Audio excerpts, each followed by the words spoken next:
Assalamualaikum warahmatullahi wabarakatuh. Pada kesempatan ini kita akan mempelajari terkait momen inersia penampang tersusun sebagai bagian dari materi analisis penampang. Yang perlu kita ingat di sini adalah dalam rangka menghitung momen inersia sebuah penampang, kita perlu mengkalikan antara luas penampang yang dikaji dikalikan dengan kuadrat dari jarak titik berat penampang tersebut ke sebuah sumbu atau garis tertentu. Ilustrasi ini memudahkan kepada kita tentang bagaimana cara menghitung momen inersia dari penampang majemuk. Jadi di sini kita memiliki sebuah elemen yang berwujud tidak beraturan dan memiliki luasan A. Elemen A ini memiliki momen inersia terhadap sumbu X secara elementer sebesar Ix0.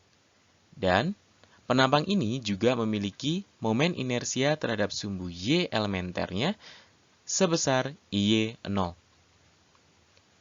Jarak antara titik berat luasan A ini terhadap sumbu X adalah sebesar A kecil. Selanjutnya, di sini penampang atau elemen A juga memiliki jarak titik berat terhadap sumbu Y sebesar B kecil. Sebagai contoh, di sini kita ingin menghitung momen inersia terhadap sumbu X-nya, terhadap sumbu XY global. Yang pertama mau kita kaji adalah X-nya terlebih dahulu. Yang pertama kali yang dihitung adalah Ix0 atau momen inersia terhadap sumbu X elementernya. Kemudian ditambah dengan perkalian antara luasan elemen, yaitu A besar, dikalikan dengan kuadrat jarak titik berat elemen ini terhadap sumbu X, yaitu sebesar A kuadrat. Analogi yang sama untuk menghitung momen inersia terhadap sumbu Y global. Di sini, caranya adalah IY sama dengan IY0 atau momen inersia terhadap sumbu Y, tapi di sini masih elementer, ditambah dengan B kuadrat atau kuadrat jarak titik berat dari elemen A terhadap sumbu Y, dikalikan dengan A besar atau luasan elemen tersebut. Lalu, bagaimana cara menghitung momen inersia terhadap sumbu XY-nya?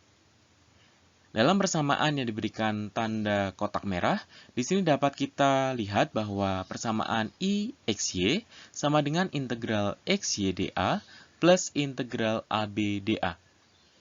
Maksudnya bagaimana? Kita lihat pada ilustrasi di sebelah kiri. Momen inersia terhadap sumbu XY itu sama dengan nilai X dan Y di sini adalah himpitan dari dA terhadap A. Dalam kasus, biasanya kita gantikan nilai X dan Y sama dengan 0. Atau IXY sama dengan 0 dikalikan dengan 0 dikalikan dengan A atau luasan dari elemen, ditambah dengan A dikalikan dengan B dikalikan dengan A besar. Atau IXY, momen inersia terhadap sumbu XY sama dengan jarak titik berat elemen A terhadap sumbu X atau A kecil, dikalikan dengan jarak titik berat elemen A terhadap sumbu Y atau B kecil, dikalikan dengan luasan dari elemen, yaitu A besar. Sebagai contoh, di sini kita memiliki sebuah penampang majemuk yang tersusun atas 3 buah elemen segi 4, yaitu elemen 1 di bagian atas, elemen 2 di bagian tengah, dan elemen 3 di bagian bawah. Teman-teman di sini diminta untuk menentukan momen inersia dari penampangnya, yaitu momen inersia terhadap sumbu X, momen inersia terhadap sumbu Y, dan momen inersia terhadap sumbu XY. Sebelum kita membahas tentang ini, terlebih dahulu teman-teman harus menghasilkan atau menghitung dari titik berat penampang majemuknya, yaitu nilai X dan nilai Y. Karena kedua nilai titik berat penampang tersebut akan membantu teman-teman dalam menggambarkan sumbu X dan sumbu Y-nya. Kemudian kita mengingat kembali terlebih dahulu terkait persamaan yang digunakan untuk menghitung momen inersia. Jadi momen inersia terhadap sumbu X contohnya, IX sama dengan IX0 ditambah dengan A kecil dikuadratkan dikalikan dengan A. Kemudian kalau IY sama dengan IY0 ditambah dengan B kuadrat kecil dikalikan dengan A besar. Kemudian yang ketiga, yaitu IXY sama dengan A kecil dikalikan B kecil dikalikan dengan A besar. Nah, apabila kita perhatikan ulang rumus-rumus tersebut menggunakan variabel A kecil dan B kecil, di mana A kecil dan B kecil tersebut adalah jarak titik berat dari elemen, yaitu elemen 1, elemen 2, dan elemen 3 terhadap sumbu X dan sumbu Y. Lebih spesifik, kalau nilai yang dikaji adalah A kecil, berarti A kecil adalah jarak titik berat antara elemen 1 terhadap sumbu X-nya. Sementara apabila B itu adalah jarak antara titik berat elemen 1 terhadap sumbu Y-nya. Atau dengan kata lain, nilai A dan B sejatinya adalah nilai X dan Y dari masing-masing titik berat dari elemennya. Nah, dari sana kita ingin mengarahkan pembahasan kita pada sistem kuadran. Sistem kuadran yang dimaksud apabila kita menggunakan sumbu X dan sumbu Y seperti pada penampang ini, maka akan muncul 4 kuadran, yaitu kuadran 1, kuadran 2, kuadran 3, dan kuadran 4, seperti yang telah dibahas pada saat matematika 1. Nah, kuadran 1 contohnya dia memiliki karakteristik yaitu nilai X dan nilai Y yang bernilai sama-sama positif. Kuadran 2 memiliki karakteristik nilai X negatif dan Y positif. Kemudian kuadran ketiga, kedua dari X dan Y-nya bernilai negatif, sementara kalau di kuadran 4 nilai X positif dan nilai Y-nya negatif. Nah, berarti di sini kita memiliki sebuah petunjuk. Apabila kalau kita kaji, misal penampang atau elemen 1 di sini. Elemen 1 memiliki titik berat di titik yang ditunjukkan oleh kursor. Berarti dia terletak pada kuadran 1. Kalau dia terletak di kuadran 1, maka dia memiliki nilai A positif dan nilai B positif juga. Contoh yang elemen 3. Elemen 3 memiliki titik berat di bagian yang ditunjuk oleh kursor. Berarti berada di kuadran 3. Nah, berarti elemen 3 ini memiliki nilai A yang bernilai negatif dan nilai B bernilai negatif. Nah, kenapa kita membahas tentang itu? Karena kita ingin mengisi atau mensubstitusikan rumus yang digunakan dalam menghitung momen inersia dengan variabel A dan B tadi. Kita ingin mengembalikan bahwa apabila A-nya berupa nilai positif, kita akan tulis dalam positif. Apabila A dan B-nya itu negatif, kita akan tulis keduanya dalam wujud yang negatif. Baik, kita mulai pada penampang yang pertama. Pada kajian momen inersia terhadap sumbu X. Momen inersia terhadap sumbu X rumusnya adalah IX sama dengan IX0 plus A kuadrat dikalikan A. Di mana A kuadrat itu adalah jarak titik berat terhadap sumbu X-nya.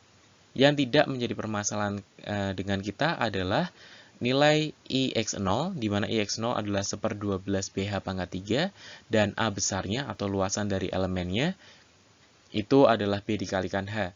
Nah, yang menjadi challenge buat kita adalah menentukan nilai dari A-nya, atau jarak titik berat terhadap sumbu X-nya. Nah, dalam menetapkan nilai dari titik berat penampang tersebut, tidak ada rumus yang baku. Jadi, terserah teman-teman mendekati sejauh teman-teman itu memiliki konsep yang benar. Jadi, contohnya, untuk yang elemen pertama di sini, kita ingin menghitung titik berat penampangnya terhadap sumbu X. Berarti jaraknya adalah jarak dari yang ditandai oleh kursor sampai ke bagian sini.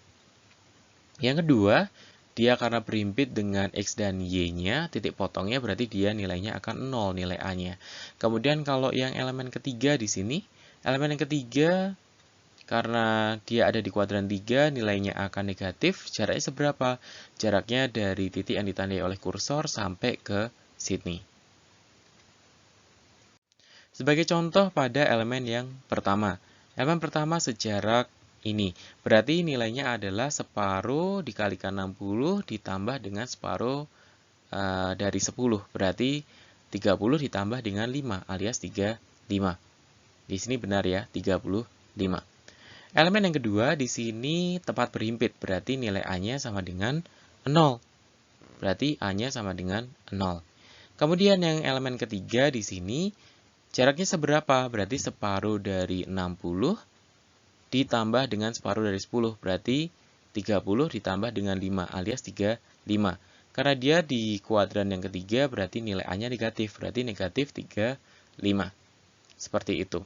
Nah, dari kalkulasi ini diperoleh nilai momen inersia terhadap sumbu X sebesar sekian cm pangkat 4. Selanjutnya adalah menghitung momen inersia terhadap sumbu Y. Rumus umumnya adalah IY sama dengan IY0 ditambah dengan B kecil dikuadratkan dikalikan dengan A. Nah, yang menjadi problem buat kita adalah nilai dari B-nya. Nah, mari kita sekarang cek. Berapakah nilai B dari masing-masing elemen yang menyusun penampang majemuk ini? Misal dari elemen yang pertama. Acuannya adalah sumbu Y. Nah, di sini penampang 1 memiliki jarak B seperti yang ditunjukkan pada kursor. Hanya sekecil itu. Kemudian yang elemen kedua tidak memiliki jarak karena dia berhimpit. Kemudian yang ketiga titik beratnya di sini jaraknya ke sebelah kanannya. Berarti sekecil itu. Nah, nilainya berapa? Berarti nilainya untuk menghitung bagian kecil dari elemen 1 tadi adalah 30. Jadi bentang keseluruhan dari ini.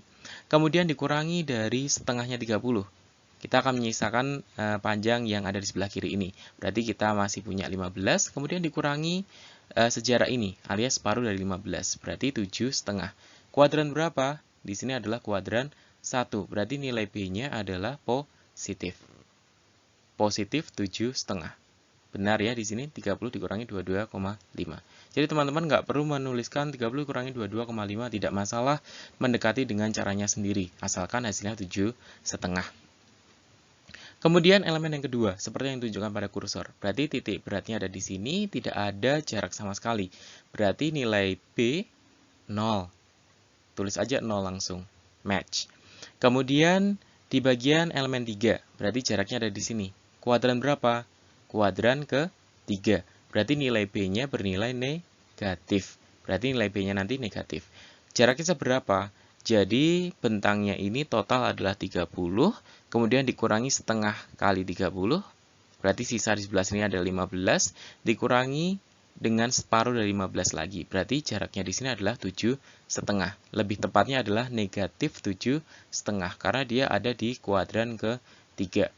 Di sini kalau di contoh soal 15 dikurangi minus 22,5, berarti minus 7,5, benar kan? Nah, berarti match. Hasilnya akan ditemukan nilai IY sebesar 95.000 sekian cm pangkat 4.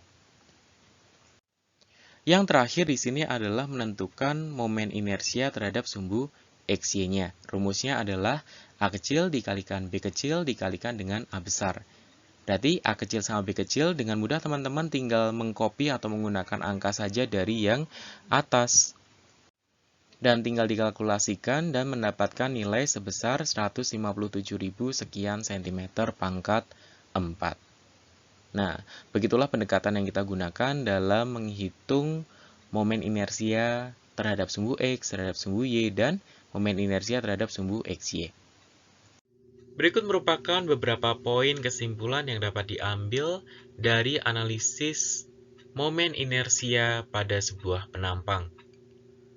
Yang pertama, dapat dipastikan bahwa momen inersia terhadap sumbu X dan momen inersia terhadap sumbu Y akan selalu bernilai positif atau lebih besar daripada 0. Tidak mungkin sebuah penampang memiliki momen inersia terhadap sumbu X dan momen inersia terhadap sumbu Y yang kurang daripada 0. Yang kedua, momen inersia terhadap sumbu XY dapat bernilai positif, dapat juga bernilai negatif, atau dapat juga bernilai 0.